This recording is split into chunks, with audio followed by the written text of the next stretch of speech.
How's it going, everybody? It is Justin and Nick back from Air Max, and today we have the Los Angeles Clippers 2019-2020 season preview. So the 2018-2019 season for the Clippers was very interesting. This is a team that wasn't coming into last year with very high expectations.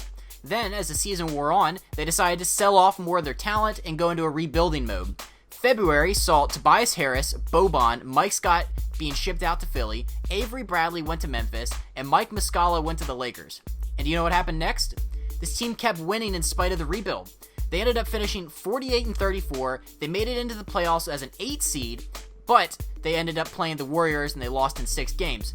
However, they proved their worth. They're a scrappy group of players, and considering they weren't expected to do anything in this season, and then to force the Warriors into a 6-game series, that's pretty good. So now we're going to shift into 2019-2020. Nick, talk to me about their 2019 NBA draft. All right, so as per usual, the NBA drafts are a little complicated because of trades and everything. So we'll start off round 1, pick 27. The Clippers ended up getting Mufanu Kebangili. I think that's how you say his name. Not really sure.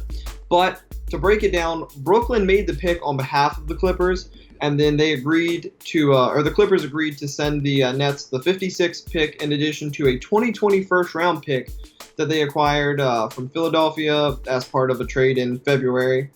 The big man, though, he's a 6 foot, 10 inch, 256 pound center. He's got a 7 foot, 3 inch reach, which is pretty good. And the good news about him is that he can actually shoot, which will really help. He considers himself kind of a center forward, and that'll really help, especially in today's league. And a lot of people were not expecting him to make it past pick 20, and he dropped to 27. So the Clippers moved up to get him. And he actually has a little bit of size to him, so he can play down low. So I think that's a very good pick, a very formidable player for today's game. And then round 2, pick 48, the Clippers took Terrence Mann. He's a 6'6 guard. He averaged 11 points, 2.5 assists, and 6.5 rebounds while shooting a career best 39% on three-pointers as a senior. Now, he's a little bit of an older rookie at 23 years old, so they're not really sure how much more he can grow and what his ceiling is.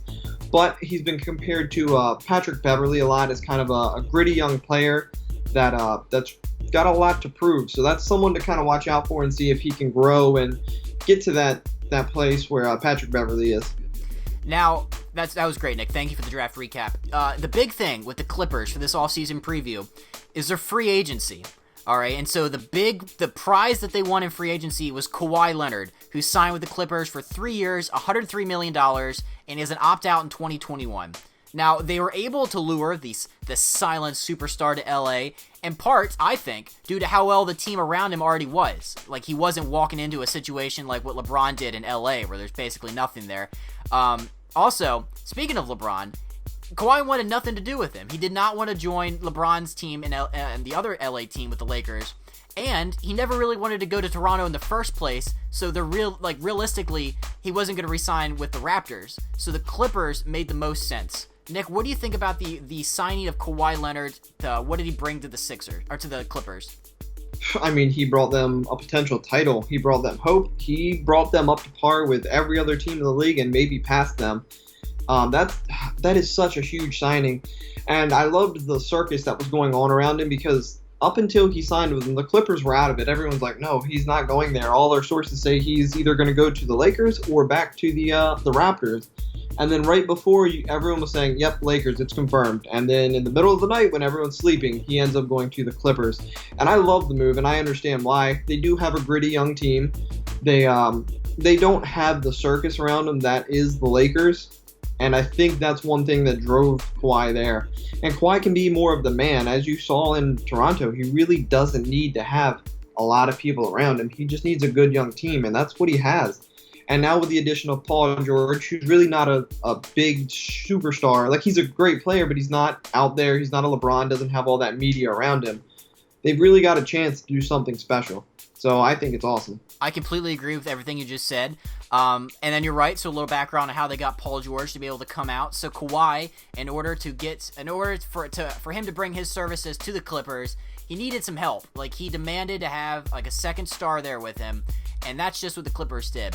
So on July 10th, the Clippers sent, and stay with me because these trades have a lot of pieces, the Clippers shipped out Danilo Gallinari, Shai Gilgeous-Alexander, 2021 first-round pick from the Heat, the Clippers' 2022 first-round pick, the 2023 first-round pick from the Heat again, the 2024 first-round pick, the 2026 first-round pick, and the right to swap first-round picks in 2023 and 2025 to the Oklahoma City Thunder to get the all-star, the man, Paul George. And now I think this is a big thing because you know how it used to be like you got to get a big three, like in the NBA? Well, now it's all about the dynamic duo. All right, so PG and Kawhi, I think that's about as dynamic of a duo as you're going to see in this league. I think it's better than LeBron and Anthony Davis. I don't know if I'd go that far, but I do have one question for you.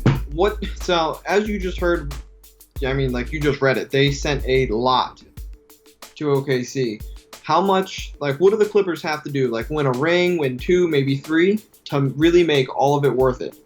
I think a couple. I think you got to get 2. Because you're right. Look at all the first-round picks they shipped out. And people will say, but those are going to be low first-round picks. Those players probably aren't going to be anything. Like, a first-round pick in the NBA, if it's not in the lottery, isn't that really that great? So I get all that. But still, I mean, that's a lot of picks. I mean...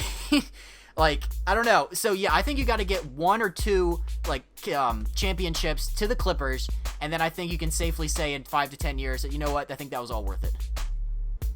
So, by all accounts, the Clippers won free agency just by signing Kawhi. They made some other kind of smaller moves that, like, were kind of insignificant, I think, in terms of free agencies, but the big piece was Kawhi, and they got him, so they ended up winning NBA free agency, if you can win or lose that. All right, let's shift gears. Let's talk starting 5. Now, I'm going to run through the projected starting 5 for the Clippers. This could obviously change because we haven't gotten to the season yet. We got Patrick Beverley, your guy at point guard, shooting guard Landry Shamet, small forward Kawhi Leonard, power forward Paul George, and center Ivica Zubac. What do you think about this starting 5? I mean, I love it. I'm a big Patrick Beverley fan. I just love his grit.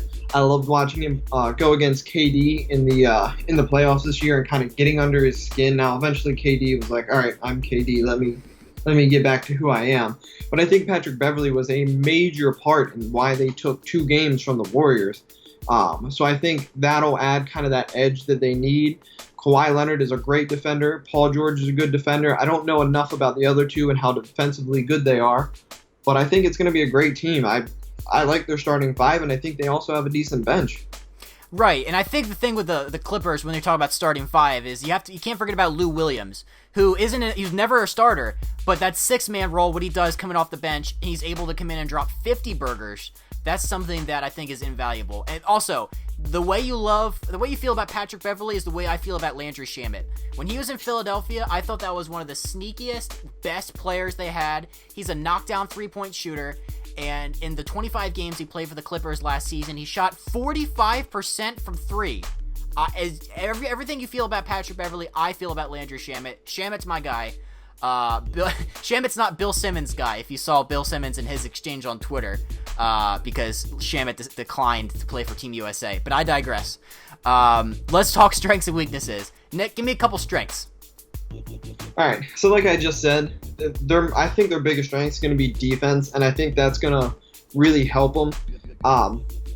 Kawhi, PG, and Beverly, all great defenders, and I think they're pretty gritty guys. Just go out there and get it done, and Beverly especially. But I think that's going to be one thing that's really going to suffocate teams, and I think that's what's going to help them push past the Lakers. Because if you can kind of lock down LeBron and KD, the rest of them are kind of young, and you can really start to get in their head and mess with them. If you put if you have to make the younger guys score, that's when the Lakers could get in trouble. And I think that's going to be the thing that puts them over the top. Right, and I think the other thing you have to think about is just star power. You know what I mean? Like, PG and Kawhi are 2 guys that can put a team on their back in the down stretches, and they can physically, like, will them to victory. So I think that's the other strength. In terms of weaknesses, though, I think it's got to be probably playoff experience. You know what I mean? Like, obviously, Kawhi and PG, they're playoff veterans. like we were just talking, we forgot that PG took the Pacers to the Eastern Conference Finals back in 2014. So PG does have some deep playoff experience. But other than that, you got a lot of young guys. It's a young core, so it'll be interesting to see because everybody has kind of anointed this team as like the Western Conference representative in the finals. So to make a deep playoff run, I think you do have to have some vets who've been there. So I absolutely want to see what this team will do come next playoff time.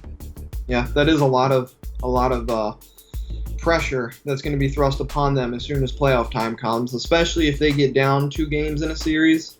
We'll see what happens with those younger guys. I agree. So yeah, I think that would be the only weakness. All right, we're going to wrap this up. We're going to do our predictions. I'll go first. Top 2 team in the West.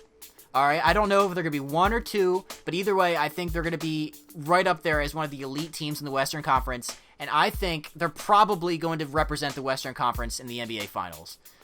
Nick, how do you feel? I kind of feel the same way. I don't want to write off LeBron and AD, but I don't really trust the guys around LeBron and AD like I trust the Clippers. Right. I don't really see the Rockets doing much because there's only one ball, so we'll see how that goes. But yeah, I think they're going to make it to the finals. I know that's a lot to put on a brand new team, and we'll see how they end up meshing, but I really like the team a lot. I have faith in them. All right, so this has been the 3rd of our NBA preview videos. Thank you guys so much for watching. Be sure to leave us a comment if you get a little debate going, if you disagree with some of the things we had to say. Definitely leave us a like and subscribe, and we'll see you guys next time.